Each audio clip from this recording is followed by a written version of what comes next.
Hallelujah, praise the Lord, hallelujah, praise the Lord, hallelujah, praise the Lord, hallelujah. 2 രാജാക്കന്മാർ 5-ാം അധ്യായം 1 മുതൽ 27 വരെയുള്ള വാക്യങ്ങൾ. ആരാം രാജാവിൻ്റെ സേനാപതിയായ നയമാൻ മുഖാന്തരം യഹോവ ആരാമിന് ജയം നൽകിയതുകൊണ്ട് അവൻ്റെ യജമാനൻ അവനെ മഹാനും മാന്യനും ആയി എണ്ണി. അവൻ പരാക്രമശാലിയെങ്കിലും കുഷ്ഠരോഗിയായിരുന്നു. ആരാമ്യർ കവർച്ചപ്പടയായി വന്നിരുന്നപ്പോൾ ഇസ്രായേൽ ദേശത്തു നിന്ന് ഒരു ചെറിയ പെൺകുട്ടിയെ പിടിച്ചുകൊണ്ടുപോയിരുന്നു. അവൾ നയമാൻ്റെ ഭാര്യയ്ക്ക് ശുശ്രൂഷ ചെയ്തു വന്നു. അവൾ തൻ്റെ യജമാനത്തിയോട്, യജമാനൻ ശമര്യായിലെ പ്രവാചകന്റെ അടുക്കൽ ഒന്നു ചെന്നെങ്കിൽ അവൻ അവൻ്റെ കുഷ്ഠരോഗം മാറ്റിക്കൊടുക്കുമായിരുന്നു എന്ന് പറഞ്ഞു. അവൻ ചെന്ന് തൻ്റെ യജമാനനോട്, ഇസ്രായേൽ ദേശക്കാരത്തിയായ പെൺകുട്ടി ഇന്നിനപ്രകാരം സംസാരിച്ചു എന്ന് ബോധിപ്പിച്ചു. നീ പോയി വരിക, ഞാൻ ഇസ്രായേൽ രാജാവിന് ഒരു എഴുതു തരാം എന്ന് ആരാം രാജാവ് പറഞ്ഞു. അങ്ങനെ അവൻ 10 താലന്തും വെള്ളിയും 6000 ശെക്കൽ പൊന്നും 10 കൂട്ടം വസ്ത്രവും എടുത്ത് പുറപ്പെട്ടു. അവൻ ഇസ്രായേൽ രാജാവിൻ്റെ അടുക്കൽ എഴുത്തും കൊണ്ടുചെന്നു. അതിൽ, ഈ എഴുത്ത് കൊണ്ടുവരുന്ന എൻ്റെ ഭൃത്യൻ നയമാൻ്റെ കുഷ്ഠരോഗം നീ മാറ്റിക്കൊടുക്കേണ്ടതിന് ഞാൻ അവനെ നിന്റെ അടുക്കൽ അയച്ചിരിക്കുന്നു എന്ന് എഴുതിയിരുന്നു. ഇസ്രായേൽ രാജാവ് എഴുത്ത് വായിച്ചപ്പോൾ വസ്ത്രം കീറി, അവൻ ഇതാ കുഷ്ഠരോഗം മാറ്റിക്കൊടുക്കേണ്ടതിന് ഒരാളെ എൻ്റെ അടുക്കൽ അയച്ചിരിക്കുന്നു. മരിപ്പിക്കുകയും ജീവിപ്പിക്കുകയും ചെയ്യുവാൻ ഞാൻ ദൈവമോ? നോക്കുവിൻ, അവൻ ഇതിനാൽ എന്നോട് ശണ്ഠയ്ക്ക് കാരണം അന്വേഷിക്കുകയല്ലോ എന്ന് പറഞ്ഞു. ഇസ്രായേൽ രാജാവ് വസ്ത്രം കീറിക്കളഞ്ഞു എന്ന് ദൈവപുരുഷനായ എലീശ കേട്ടപ്പോൾ രാജാവിൻ്റെ അടുക്കൽ ആളയച്ചു. നീ വസ്ത്രം കീറിക്കളഞ്ഞത് എന്ത്? അവൻ എൻ്റെ അടുക്കൽ വരട്ടെ, എന്നാൽ ഇസ്രായേലിൽ ഒരു പ്രവാചകൻ ഉണ്ട് എന്ന് അവൻ അറിയും എന്ന് പറയിച്ചു. അങ്ങനെ നയമാൻ രഥത്തോടും കുതിരകളോടും കൂടെ എലീശായുടെ വീട്ടുവാതിക്കൽ വന്നു നിന്നു.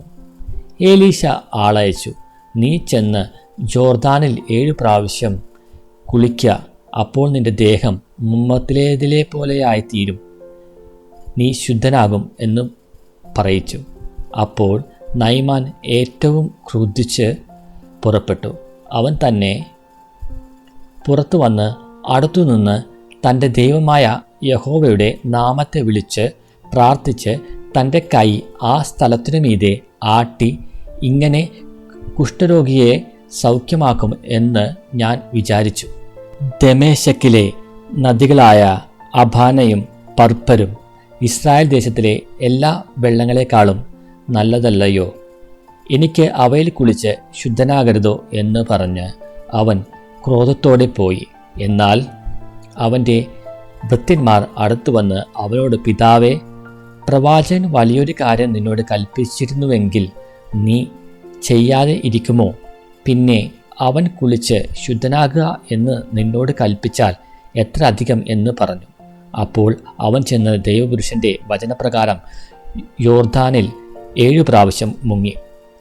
അവൻ്റെ ദേഹം ചെറിയ ബാലൻ്റെ ദേഹം പോലെയായി. അവൻ ശുദ്ധനായി തീർന്നു.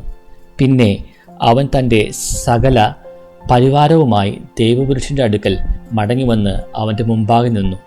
ഇസ്രായേലിൽ അല്ലാതെ ഭൂമിയിലെങ്ങും ഒരു ദൈവവും ഇല്ല എന്ന് ഞാൻ ഇപ്പോൾ അറിയുന്നു.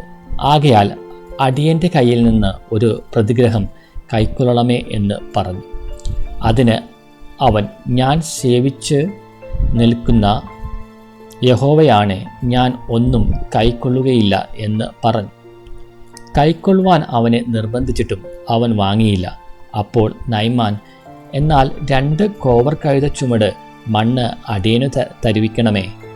അടിയൻ ഇനി യഹോവയ്ക്കല്ലാതെ അന്യദൈവങ്ങൾക്ക് ഹോമയാഗവും ഹനനയാഗവും കഴിക്കുകയില്ല. ഒരു കാര്യത്തിൽ മാത്രം യഹോവ അടിയനോട് ക്ഷമിക്കുമാറാകട്ടെ. എൻ്റെ യജമാനൻ നമസ്കരിപ്പാൻ റിമ്മോൻ്റെ ക്ഷേത്രത്തിൽ ചെന്ന് എൻ്റെ കൈത്താങ്ങളോടെ കുമ്പിടുമ്പോൾ ഞാനും റിമ്മോൻ്റെ ക്ഷേത്രത്തിൽ നമസ്കരിച്ചു പോകുന്ന ഈ കാര്യത്തിൽ യഹോവ അടിയനോട് ക്ഷമിക്കുമാറാകട്ടെ. അവൻ അവനോട് സമാധാനത്തോടെ പോകുക എന്ന് പറഞ്ഞു.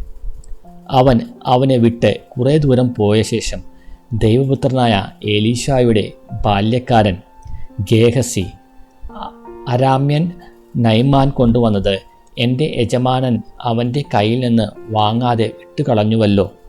യഹോവയാണ്, ഞാൻ അവൻ്റെ പിന്നാലെ ഓടിച്ചെന്ന് അവനോട് അല്പമെങ്കിലും വാങ്ങുമെന്ന് പറഞ്ഞു.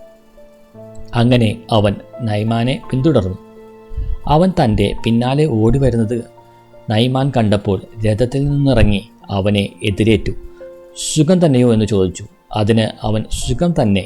ഇപ്പോൾ തന്നെ പ്രവാചക ശിഷ്യന്മാരിൽ 2 യൗവനക്കാർ എഫ്രായിം നാട്ടിൽ നിന്ന് എൻ്റെ അടുക്കൽ വന്നിരിക്കുന്നു. അവർക്ക് 1 താലന്ത് വെള്ളിയും 2 കൂട്ടം വസ്ത്രവും തരണമേ എന്ന് പറയുവാൻ എൻ്റെ യജമാനൻ എന്നെ പറഞ്ഞയച്ചിരിക്കുന്നു എന്ന് പറഞ്ഞു. ദയചെയ്ത് 2 താലന്ത് വാങ്ങണമേ എന്ന് നൈമാൻ പറഞ്ഞു. അവൻ അവനെ നിർബന്ധിച്ചു. 2 സഞ്ചിയിൽ 2 താലന്ത് വെള്ളിയും 2 കൂട്ടം വസ്ത്രവും കെട്ടി തൻ്റെ ബാല്യക്കാരിൽ 2 പേരുടെ പക്കൽ കൊടുത്തു. അവർ അത് ചുമന്നുകൊണ്ട് അവൻ്റെ മുമ്പിൽ നടന്നു. കുന്നിനരികെ എത്തിയപ്പോൾ അവൻ അത് അവരുടെ കയ്യിൽ നിന്ന് വാങ്ങി വീട്ടിൽ സൂക്ഷിച്ചു വച്ചിട്ട് ബാല്യക്കാരെ അയച്ചു കളഞ്ഞു. അവർ പോകുകയും ചെയ്തു. പിന്നെ അവൻ അകത്ത് കടന്ന് യജമാനൻ്റെ മുമ്പിൽ നിന്നു. എന്നാറെ എലീശ അവനോട്, ഗേഹസിയെ, നീ എവിടെ പോയിരുന്നു എന്ന് ചോദിച്ചു. അടിയൻ എങ്ങും പോയില്ല എന്ന് അവൻ പറഞ്ഞു. അതിന് അവൻ, ആ പുരുഷൻ രഥത്തിൽ നിന്ന് ഇറങ്ങി നിന്നെ എതിരേറ്റപ്പോൾ എൻ്റെ ഹൃദയം നിന്നോടുകൂടെ പോന്നിരുന്നില്ലയോ?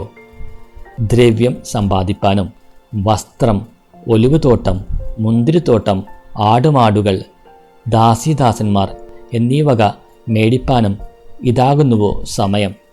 ആകയാൽ നൈമാൻ്റെ കുഷ്ഠം നിനക്കും നിന്റെ സന്തതിക്കും എന്നേക്കും പിടിച്ചിരിക്കും എന്ന് അവനോട് പറഞ്ഞു.